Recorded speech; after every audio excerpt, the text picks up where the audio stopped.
I'm Mark James. Welcome once again to another edition of the Beech Grove Scouting Report, our conversations with Beech Grove head football coach Mark Weller.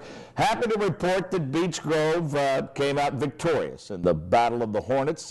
Nearby rival, Howe, the most latest victim, and the Hornets continue to light up the scoreboard, scoring in excess of 60 points against Howe. Coach Weller, we're not on turf, but I guess once upon a time football was called the greatest show on turf. You guys are putting up a lot of points. We are, and that's a real credit to our quarterback, offensive line. Obviously, our receivers coming up with big plays. You know, they came after us pretty good early. We made a few adjustments. The kids adapted well on the field, and they were able to take advantage of it. You had some concerns about Howe and their athleticism. You said that that team was virtually a mirror image of the team that had beaten you guys in 2013. So what was the difference in 2014? I think years maturity. I wasn't real happy with our mental state going into the game last year. I thought we overlooked them a little bit, and they certainly exposed us. This year, you know, our kids, I think, were mentally ready for them. And, you know, Hal's a good team, talented team, and I think our kids answered the bell. Well, a week of preparation coming off a win always makes a difference. You weren't 3-1 going into that game 1 year ago. No, and that's a huge difference. You know, we talk about winning solves a lot of problems, and it certainly does with our kids and their mental makeup. You know, our seniors especially have worked incredibly hard for 4 years, and you know, it's fun to be around, but they really deserve everything they're getting. You have, I'm sure, in your years at Speedway and then in your time at Guerin, and of course, not necessarily with the teams, just the teams that you have coached with, but over the years you've seen those quarterback-receiver combos that for whatever the reason, they just seem to mesh and be on the same page. It does seem as though that you can't have two kids more on the same page than your quarterback and your wide receiver. You talk about Chase and Jamal. They're just putting up some phenomenal numbers. They work very well together. You know, they are on the same page. But you know, the neat thing about it is when teams try and take away Jamal, you know, Matt Bauman steps up, Ben Neff steps up. Daniel Johnson, DJ, stands up. So we have a lot of weapons, and you know, Chase clicks with all of them. And the neat thing about our offense and Chase's ability to adapt, you know, if they take one away, we have other guys that step up. Is it a little bit more fun? I noticed last year when I was a part of your program and on the sidelines, sometimes you looked at that play sheet, and I could tell maybe you were struggling a little bit to find the right combination. A little quicker decision-making process with the weapons that you have in your arsenal this year. Much easier. Yeah. You know, we have quite a menu. Luckily this year, which is a tribute to our kids, Coach Perica does a great job up in the box. Anthony Freemonis does a great job preparing our line. So we go into the game with a lot of tools in a toolbox to choose from. Did you, and I don't know, this may be a question that perhaps guys like us shouldn't ask, but you ask it anyway, because I think I know what the answer is going to be. Did you expect to be 4-1 at this point? If I could go back to, say, late July, early August, did you expect to be 4-1? With the losses we had and having so many inexperienced kids, we knew we had potential.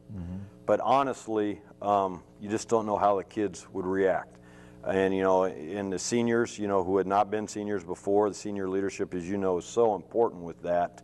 No, it is a little bit of a surprise, but we knew we had this potential, and it's a credit to our seniors for really taking the bull by the horns and running with it. Well, I noticed the last couple of years, in fact, and you had a good year 2 years ago, struggled a little bit last year, but in the 3 years that we've been doing this show, I get the feeling that you're about as happy with this bunch as a whole as any group that you've had in the time that you've been here. Oh, absolutely. I couldn't be happier with this senior group. You know, we've all gone through our growing pains here in building this program, and they've been through the whole gamut all 4 years. And it's just a great group of kids. They're fun to coach, great attitudes. They show up every day ready to work. And obviously talented on the field. They're just a fun group to work with. Well, conference-wise, we trade the Bulldogs for the Bulldogs. LaPel steps away from the ICC, and in comes the Monrovia Bulldogs, a program with a pretty good football tradition. Played for a state championship back in 2009. Kevin Hutchins, the head coach there, stepped away for a couple of years, went to Mooresville, and now Kevin's been back at the reins for a couple of years, and had an opportunity to go down to Monrovia and watch the JV game. And one thing that I think that you and I can agree upon, you're going to face an extremely physical opponent, probably as physical as anyone you'll face all year long. Oh, I agree. And I've coached against Monrovia teams a long time. They have a great tradition, have a great tradition of coaches there. Their kids are physical. They come after you.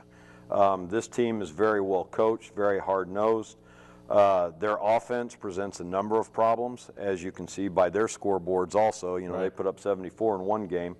I think it's going to be a fun game to watch. It's going to be tough to coach, but it'll be fun to watch. For those of you from this side of town that have watched high school football for a number of years, you might remember that belly-style offense that Dick Harpold ran at Howe and ran at Arlington for years. Well, Kevin Hutchins came to Howe from Chicago. It was his first head coaching job. He was able to get the Harpolds, Dick and his son Russ, to coach with him, took them out to Monrovia. That's the style of offense that Kevin maintains, even though neither one of the Harpolds are with him anymore. He still consults them on a regular basis. It looks like an option style of offense, but it's not a read option style of offense. But the problem that it places upon defenses is that it exposes the fact that sometimes 15, 16-year-old kids aren't very disciplined. Absolutely, and that's one thing we have been really harping with our kids. You know, you have to play assignment football like an option team. They put kids on an island, you know, and if you do not take care of your responsibility, they react immediately and take advantage of it. They have very good backs. Obviously, they read and run the offense very well. So if you're not completely disciplined, it's 6 points. And I think the thing that on the other side, looking at it from our perspective, while certainly maybe we haven't faced anyone as physical as Monrovia, I think in looking at their schedule, they have yet to see a team that has the capability to score as quickly and efficiently as your team. And I don't think they've seen anybody with the speed that Beech Grove has. I think we will definitely present some problems for them with our speed, with our offense. I think we kind of do the same thing on the other side of the ball with our offense, but we just do it through the air. Well, let's face it, even though there are contrasting styles, both teams capable of scoring a lot of points. We know that. Would you agree that what it boils down to, there are two scenarios this boils down to in order to have success? And I guess this is the case week in and week out. Minimize penalties, you know, shooting yourselves in the foot, killing drives by penalties. And just simply maximizing your opportunities. When you have the chance to score, you simply must score. You can't have any empty drives. Absolutely, and I think this game also causes you to look at other scenarios like special teams.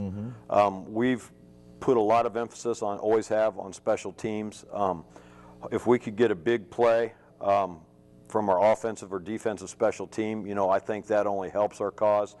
But, you know, we're looking at this, if we can get 5 stops defensively, 3 and outs, you know, we have a good chance to win this game. Well, and with that offense, you go back to our point about maximizing your opportunities. With the style of offense that they run, it's not out of the question they could hold the football for 6.5, 7 minutes. It's scary, you know, running the ball like they do. They obviously hit big plays, but they can drive it and drive it and keep the ball out of our hands, and I'm sure, you know, that's part of their game plan. How are we looking health-wise? We're okay. Well, let's knock on wood. We were concerned about Chandler Farrar, you know, our top defensive lineman, was injured his shoulder Friday night, but he'll be back full go on Wednesday, tomorrow. Now, of course, this is homecoming week at Beech Grove, and any concerns at all about potential distractions the week of homecoming with all the Spirit Week activity? I'm probably the only guy in the school that's not a big fan of homecoming. It's a neat environment. It's great for our student body, but it does present distractions. But, you know, our senior class, you know, I don't worry too much about that. They're pretty focused. Let's get to 5-1. We're ready. All right. Good luck Friday night. Again, Monrovia Beech Grove, 7 o'clock here at the Hive. We need a big crowd. It's going to be one of the best games in Central Indiana, if not the state of Indiana, and an opportunity to knock off the 4th-ranked team in 2A for the Beech Grove Hornets. I'm Mark James for Coach Mark Weller. Hope to see you at the ball game on Friday night. We'll talk to you next week.